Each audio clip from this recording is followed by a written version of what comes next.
Adeline. I am from Paris, New Yorker. You're actually in my house right now. And I am a musician, singer, bass player, producer, DJ. Got everything I need. You have a lot of titles. You wear many hats. You're a musician, you're a singer, you play bass. I saw producer, DJ, you do a lot of things. So I have to ask, what did you start with? I mean, I was introduced to you through playing the bass, but what did you start doing first? Started singing. Okay. But to answer the first part of your question, it's all music. You know, it's just music is just I use as many avenues as possible, but it's just one job. I'm just a musician. Right. So, but I started with singing when I was like 2, 3. Wow. And I grew up singing, performing, singing, dancing. And then I played piano when I was little, and then I started playing guitar when I was a teenager to start writing songs. And then I moved to New York to pursue my career, and that's when I started playing bass. Okay. So then I became a bass player, and then recently I became a DJ. That's so and cool. I produce my music. What would you say you love doing the most out of all of that? What's your favorite instrument to play, or your favorite role in all of that? It's hard. What I love to do the most is be on stage. Okay. And it doesn't matter exactly what I'm doing. I mean, my favorite instrument to play is bass, of course.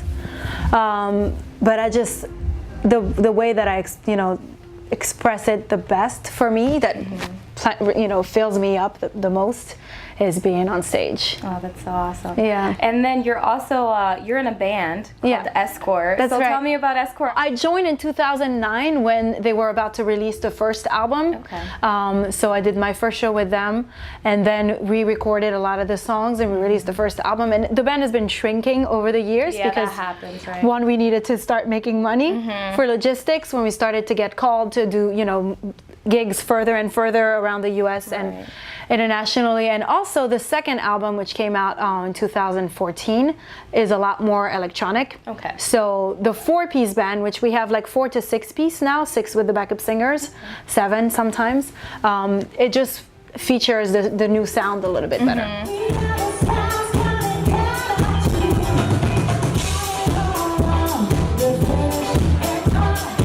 So you were born and raised in Paris, right? Yeah. How old were you when you came to New York? 18. 18? Yeah. Okay, and why did you come here?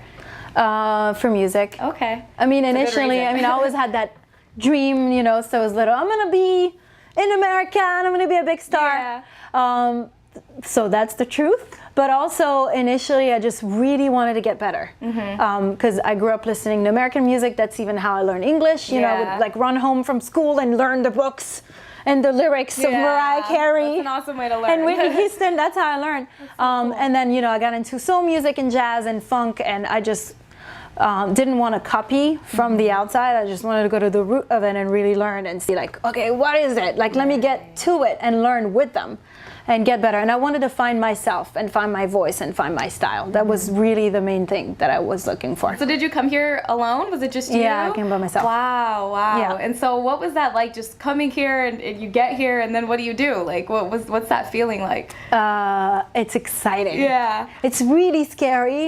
The first 3 months were kind of one of the hardest the hardest moment as an adult life for the first time. I became an adult very quickly. Yeah, you had to. So I think it's just life experience that everybody goes through, but it just was all condensed.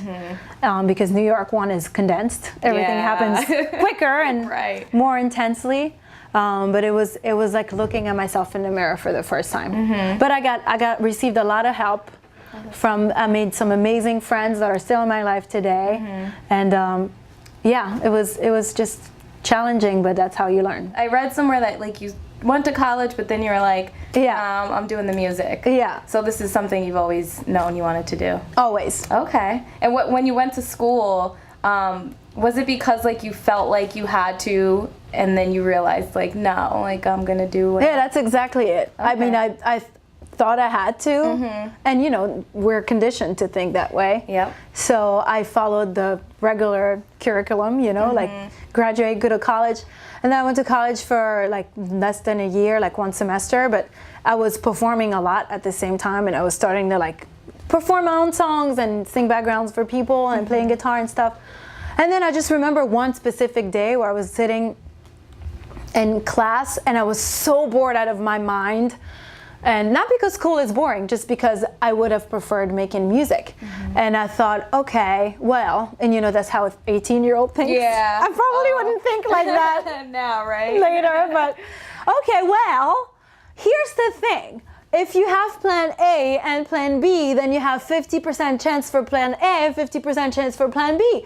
How about I take out plan B and then it's 100% chances left? Right. Oh, I have 100% chances to make it if I just follow through with plan A.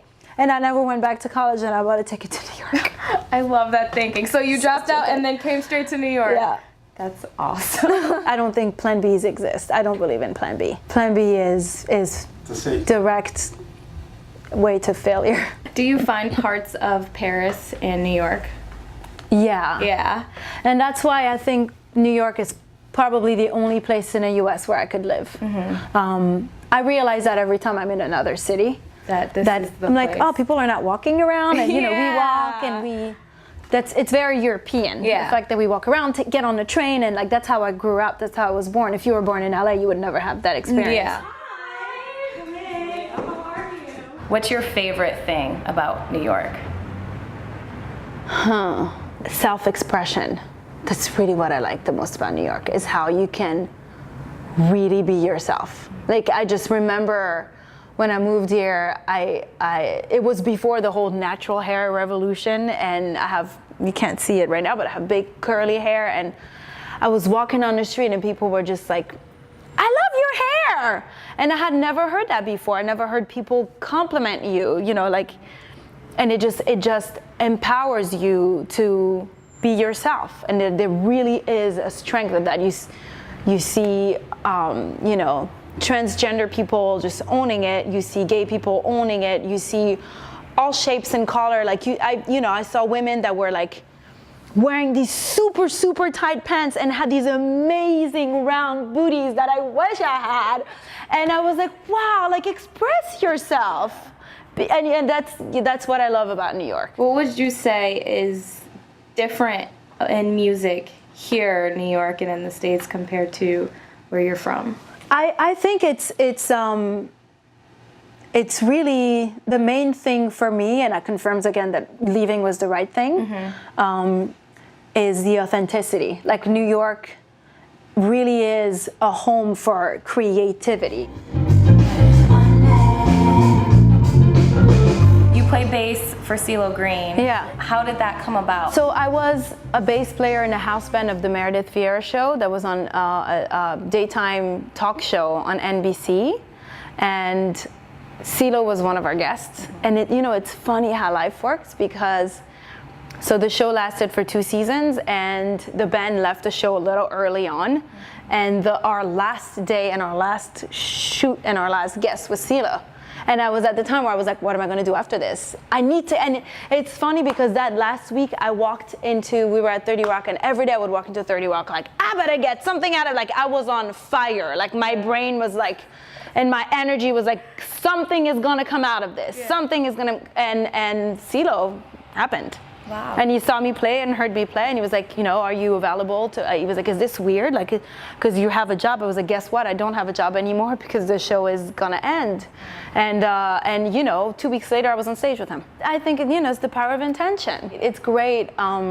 Just like every live music experience, the most important for me is the band, and we have an amazing band. What's it like switching gears from being like playing bass in CeeLo Green's band to then being like the front woman of your own band, Escort? I love that. I actually love that balance, because, so I don't know if you know a little bit, but like what people say about bass players, but every instrumentalist has their stigma attached to it, and the bass player is always the chill, cool person that's like doesn't really want a lot of attention, and whether they want it or not, bass players don't get attention. Right. Like, most people will think it's a guitar, and it's okay. We're not mad at you. You should learn, but it's fine. And it's I like that balance because as a bass player and singer at the same time, these are very different things to do. And so when I'm with Escort, I'm fronting and I'm also playing bass, and I miss a little bit being able to just like sit back and stand next to my drummer and just play with the drummer, because that's what bass players do. You know, you are the gel of the band, like the drums and the bass together. So I love that I get to do that once in a while. You can have it. You got everything. I do want to ask you about the album. What genre or genres would you say your album touches on? It's funk, it's soul, it's R&B, it's at times a little electronic, but it's also very organic at the same time. So it's a journey through all these genres and a little disco here and there. What message were you trying to get across there? Well, it's my first solo album, so I had a lot to say. You guys will always be in my heart for being the first people that are at my first solo performance. So I'm talking a little bit about my story, talking about growing up in France and growing up kind of, not directly talking about racism, but growing up with people not necessarily accepting differences and being bothered by who's different. And that's not just in France, that's just, I think, something where people can find themselves in that subject a little bit everywhere.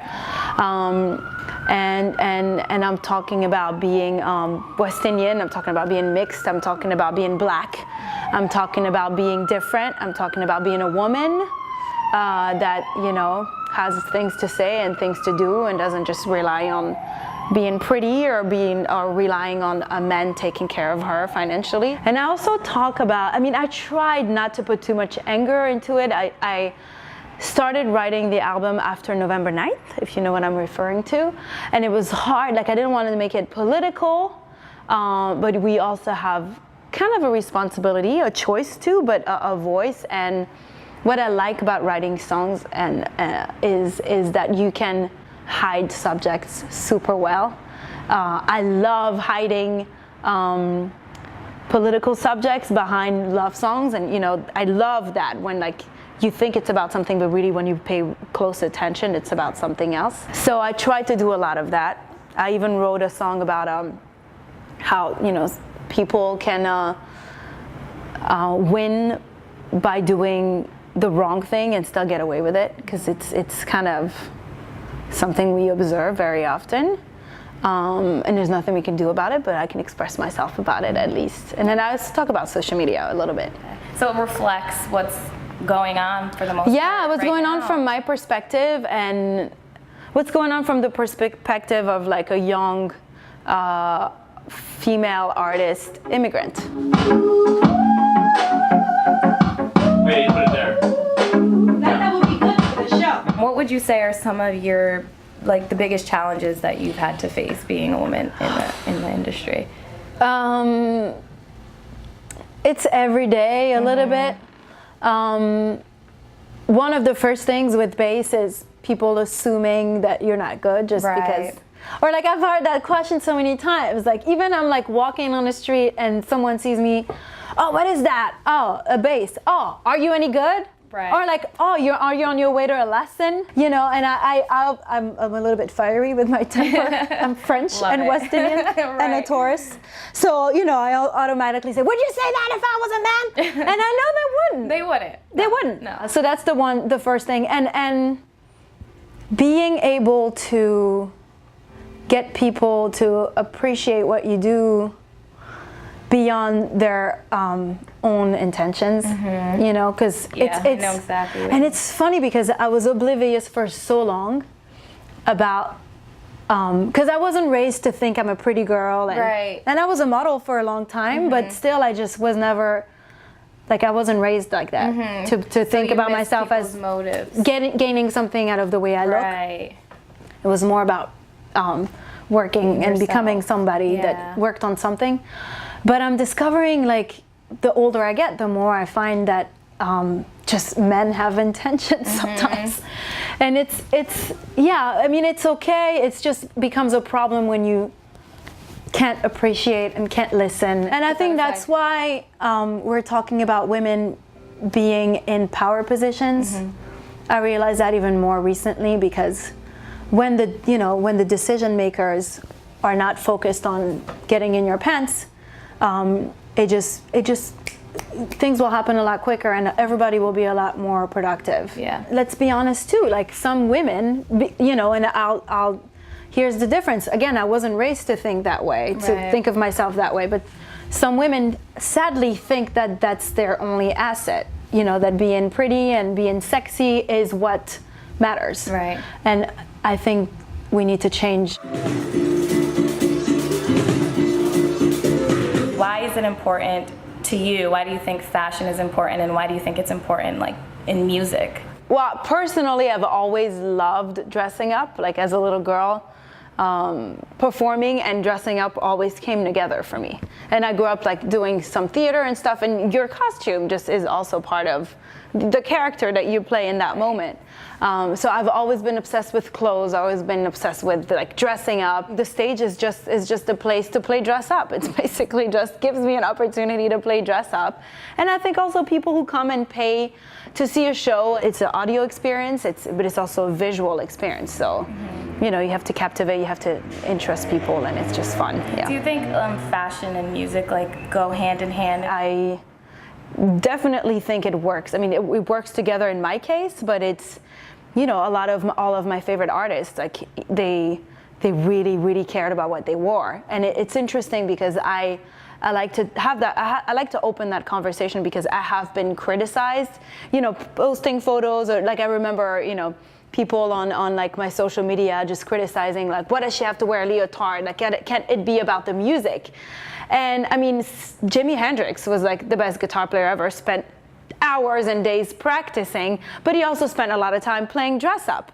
And so did Miles Davis, and so did Prince, and so did Michael Jackson. So it's kind of BS to think that because you want to be taken serious, you should just not spend time dressing up. And it's just a different approach, but my approach is they come together, and it's part of the image that you are and what you want to convey to people, and giving them an experience, whether it's on stage or in a photo or whatever. And that's where fashion meets music. I care about my art, and it's part of my art for me.